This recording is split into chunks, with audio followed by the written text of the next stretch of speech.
서양 사상사에서 정말 빼놓을 수 없는 책이 있죠. 바로 아우구스티누스의 신국론인데요. 오늘은 이 엄청난 고전이 사실은 인류 역사 전체를 딱 두 가지 사랑 이야기로 풀어내고 있다는 점, 그걸 한번 제대로 파헤쳐 보겠습니다. 한번 생각해 보세요. 인류 역사를 보면 왜 이렇게 끊임없이 갈등하고 혼란스러울까요? 아우구스티누스가 살았던 시대도 마찬가지였어요. 거대한 로마 제국이 막 무너져 내리던 그런 혼돈의 시기였죠. 바로 그때 이 근본적인 질문에 답하기 위해서 신국론을 쓴 겁니다. 그의 대답은요, 놀라울 정도로 명쾌하고 또 단순합니다. 뭐냐면 인류의 모든 역사는 결국 딱 두 가지, 사랑의 거대한 싸움이라는 거예요. 하나는 자기 자신을 향한 사랑, 그리고 다른 하나는 신을 향한 사랑. 이 둘이 계속해서 부딪히면서 역사가 만들어진다는 거죠. 바로 이 문장, 이게 신국론 전체를 꿰뚫는 핵심 아이디어라고 할 수 있습니다. 아우구스티누스는 이 두 가지 서로 다른 사랑이 결국 완전히 다른 두 종류의 사회, 그러니까 두 개의 도성을 만들어낸다고 봤어요. 자, 그럼 먼저 첫 번째 도성부터 살펴볼까요? 교만과 이기심, 즉 자기의 위에 세워진 도성입니다. 아우구스티누스는 이걸 지상의 도성 또는 인간의 도성이라고 불렀어요. 이 도성에 사는 사람들을 움직이는 힘은 뭘까요?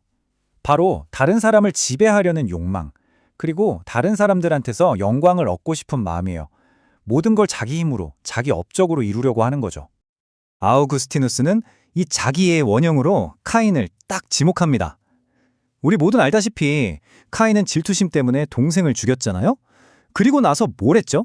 바로 자기 자신을 지키고 자기 이름을 내기 위해서 최초의 도시를 세웠어요. 이게 바로 지상 도성의 시작이라는 겁니다. 이 인간의 도성이 가진 교만과 야망, 이게 극단으로 추다르면 어떻게 됐는지 보여주는 아주 상징적인 이야기가 하나 있습니다. 네, 바로 바벨탑 이야기죠. 자, 이 이야기 다들 아시죠? 사람들이 자기들의 이름을 내려고 하늘까지 닿는 탑을 쌓으려고 했어요. 이건 신에게 정면으로 도전하는 그야말로 교만의 끝을 보여주는 행동이었죠. 그 결과가 뭐였나요? 결국 언어가 뒤섞이고 서로를 이해하지 못하게 되면서 분열되고 흩어지게 되잖아요. 남은 건 완전한 혼돈뿐이었습니다.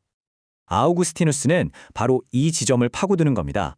보세요. 자기애와 자기 영광을 위해 세운 도시는 결국 이렇게 내적인 갈등과 분열, 혼돈으로 끝날 수밖에 없다는 걸 이 바벨탑 이야기가 너무나도 잘 보여준다는 거죠. 자, 그럼 이제 그 반대편으로 가볼까요? 이 혼돈으로 가득 찬 지상의 도성과는 완전히 다른 또 다른 도성이 있습니다. 아우구스티누스가 말하는 하늘의 도성인데요. 이 도성은 자기애가 아니라 신에 대한 사랑, 즉 겸손과 신앙 위에 세워져 있습니다. 여기 시민들은 자기 자신을 드러내고 영광을 얻으려는 게 아니에요. 오히려 신 안에서 영광을 찾죠. 그러니까 서로 지배하려고 싸우는 게 아니라 오히려 서로를 사랑으로 섬기는 그런 공동체인 겁니다. 아주 중요한 특징이 있는데요. 이 사람들은 이 세상에 뿌리 내리고 사는 사람들이 아니에요. 지상의 도성 시민들이 이 세상이 자기 집이라고 생각한다면 하늘의 도성 시민들은 자신을 잠시 머물다 가는 순례자나 나그네라고 생각하는 거죠. 아우구스티누스는 이 순례자들의 도성을 나타내는 정말 기가 막힌 상징을 하나 제시하는데요. 그게 바로 혼돈과 심편의 물결 속에서 떠다니는 노아의 방주입니다. 생각해보세요. 방주는 타락한 세상이 멸망할 때 그 안의 사람들을 구원하잖아요. 이게 바로 신의 도성을 상징하는 거예요. 반면에 방주 밖에 있는 세상, 즉 지상의 도성은 결국 자기들이 만든 그 죄악의 홍수 속으로 가라앉고 마는 거죠. 이 대비가 정말 극명하지 않나요? 자, 그럼 여기서 진짜 재밌는 질문이 나옵니다. 바벨탑으로 상징되는 지상의 도성, 그리고 노아의 방주로 상징되는 하늘의 도성, 이 두 도시는 대체 어디 있는 걸까요? 혹시 로마 제국, 페르시아 제국 이런 식으로 생각하셨나요? 아우구스티누스는 그런 얘기를 하는 게 전혀 아닙니다. 지도 위에서 여기가 지상의 도성, 저기가 하늘의 도성 이렇게 나눌 수 있는 게 아니라는 거죠. 아니, 지도 위에 없다면 대체 어디에 있다는 걸까요? 바로 이 지점이 아우구스티누스 철학에서 가장 중요하고 어떻게 보면 가장 충격적인 부분입니다. 정답은 이 두 도성이 우리 역사 속에서 계속해서 뒤섞여 있다는 겁니다. 두 도성의 시민들은요, 같은 나라, 같은 동네, 심지어는 같은 가족 안에서 함께 살아가고 있어요. 겉으로 봐서는 전혀 구분이 안 되는 거죠. 오직 그 마음의 중심이 어디를 향해 있는지 그 보이지 않는 충성심으로만 구별될 뿐입니다. 하지만 이 뒤죽박죽 섞여 있는 상태가 영원히 계속되는 건 아닙니다.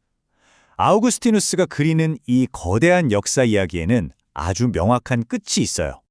아우구스티누스가 보기에 인류의 모든 역사는 단 하나의 거대한 사건을 향해 달려가고 있습니다. 바로 모든 것이 명확하게 드러나는 최후의 심판이죠. 그리고 마침내 역사가 끝나는 그날, 그제서야 모든 것이 밝혀지는 겁니다. 누가 자기애를 따랐고 누가 신에 대한 사랑을 따랐는지, 즉 누가 어느 도성에 섞여 있었는지가 명백하게 드러나면서 영원히 섞일 수 없도록 두 도성이 완전히 분리된다는 거죠. 자, 이 표를 보시면 두 도성의 차이가 한눈에 들어오죠. 기반부터가 자기애냐, 신에 대한 사랑이냐로 나뉘고요. 추구하는 가치도 교만과 권력이냐, 겸손과 봉사냐로 갈립니다. 결국 그 끝은 너무나도 달라요. 한쪽은 혼돈과 파멸로, 다른 한쪽은 구원과 완전한 평화로 향하게 되는 겁니다. 결국 아우구스티누스에게 이 두 사랑, 두 도성, 두 운명이라는 거대한 서사는 이 세상의 모든 것을 설명하는 틀인 셈이에요. 끊임없이 반복되는 역사의 혼란과 갈등, 그리고 그 속에서 인간이 어디를 향해 나아가야 하는지를 보여주는 하나의 거대한 렌즈라고 할 수 있겠죠? 그러니까 결국 아우구스티누스는 1600년이라는 시간을 훌쩍 뛰어넘어서 지금 우리 한 사람 한 사람에게 묻고 있는 겁니다. 당신은 어떤 사랑으로 어떤 도시를 건설하고 있습니까? 라고요.